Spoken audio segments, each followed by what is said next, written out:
Hello, everyone. Welcome back to yet another episode of Storytime with Mr. Bates. I hope you're all doing well. It's been a couple of weeks since my last upload. My wife and I have been working on our work schedules. Both of our districts put out new plans to help us stay in compliance with Governor Whitmer's new executive order. Now, part of that new schedule means I'm only going to be uploading to this channel once a week. That's just one of the compromises we had to make.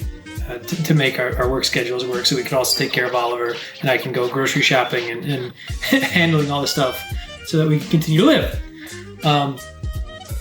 My goal is to post on Wednesdays, so be sure you check back on Wednesdays for a new video every week. We're going to keep doing that for the rest of the school year, maybe into the summer. I'm not sure on that yet, though. Anyway, let's move on. Today, I wanted to talk to you about something a little macabre. The catacomb saints of Rome. Just like with the episode on the galley slaves, this topic was suggested to me by Mrs. Zen, my mentor at Allen Park Middle School. Now, don't worry, I won't be showing anything too graphic or creepy, but fair warning, I will be showing you pictures of the skeletons as they were displayed. They have sort of a... you'll see, there's like headdresses and stuff on quite a few of them. Now, if skeletons creep you out, and these are real human skeletons, then you can skip this video, go to the next one. That's totally fine. Also, before we get started, I want to be very clear. I am not here to make fun of anyone's religious beliefs.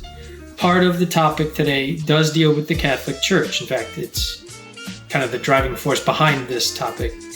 But I'm not here to make fun of Catholics. I'm not here to make fun of Christianity. I'm not here to tell you what to believe.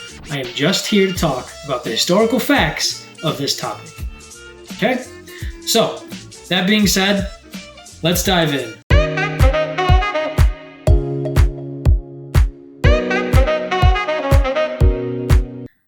Let's set the stage. Italy, 1578. Local vineyard workers accidentally discovered that an old road, Via Salaria, built by the Romans several hundred years before, has catacombs underneath it. Now, that in and of itself is not all that uncommon. Catacombs were frequently built underneath major Roman cities or villages or roads. They were used to bury the dead in. Instead of having big Roman cemeteries, they would use the catacombs underneath the city. They were also used for less than legal purposes, let's say. Early Christians, in fact, used to meet in Roman catacombs for church service, or what we would today call church service, because their religion was outlawed early on for Constantine, basically adopted it for everyone. Now, these catacombs that they discovered under the Via Salaria were different. Not in what they contained. They contained skeletons, the remains of Romans. But what was different about them was who reacted to it. Now, these catacombs are explored, and it's discovered that they're dating back to the first few centuries of the Christian church on earth. And the Catholic Church believed that among the bones of the pagan Romans and Jews buried there were also remains of early Christians.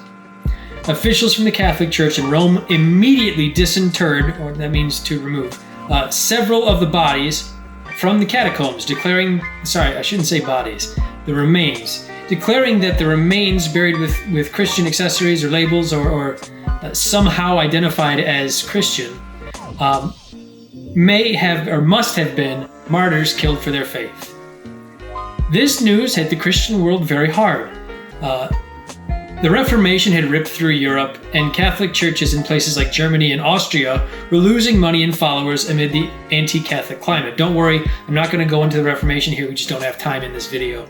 I do highly recommend that you look into it if you're confused about what that is, but basically, quick overview, it was when Christians in the Catholic Church didn't agree with what the Catholic Church was doing, so they split off from the Catholic Church and became their own a separate thing. It was led by a few different leaders, most significantly Martin Luther and John Calvin. But anyway, so there was disagreement in the Christian community, and the Catholic Church was losing popularity in places like Germany and Austria. Well, these churches saw this discovery of these alleged martyr remains as a godsend. Now, they would have these relics from this time period that they could put in their churches to try to attract people. They immediately began asking for the officials in Rome to send the martyrs' remains to display in their churches, and Rome agreed and sent these remains on their way.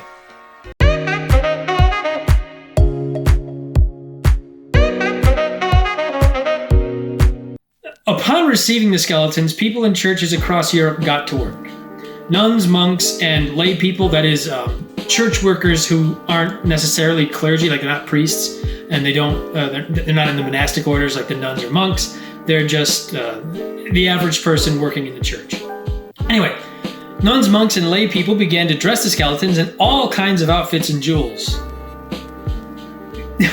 That may seem a little strange. Why would you take the remains of a long since dead person and then dress them up in jewels and ornate robes and all that? Well, they intended for these skeletons to be arrayed in expensive clothing and jewels to represent the splendor that they believe awaits Christians after death in heaven.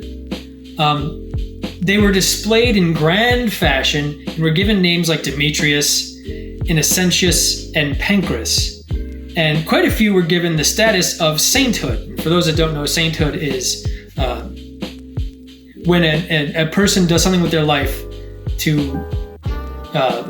related to their faith, and posthumously is recognized as being a step above the average Christian and receives that recognition for it, and they're believed to have received a special place in heaven for it.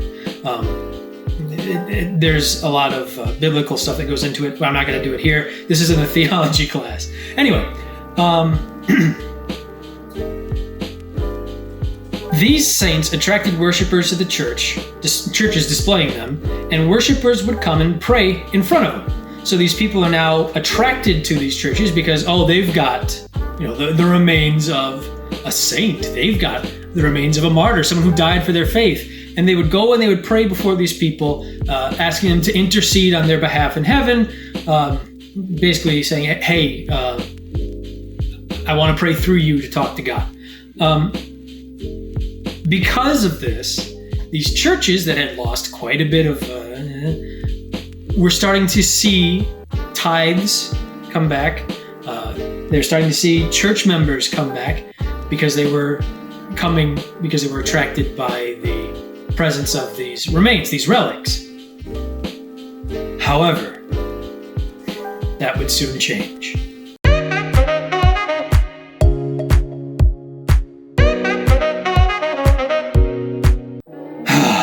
This is where the issues might come in with the Catholic Church. People had been critical of the authenticity of these skeletons ever since they were first discovered in the 16th century. Ever since those people in Italy found this catacomb and said, hey, we found all these skeletons, and the Catholic Church comes in and goes, they're martyrs. Well, let's take a step back. Can you prove that? In the 18th and 19th centuries, the criticism grew to be too much for these churches to deal with.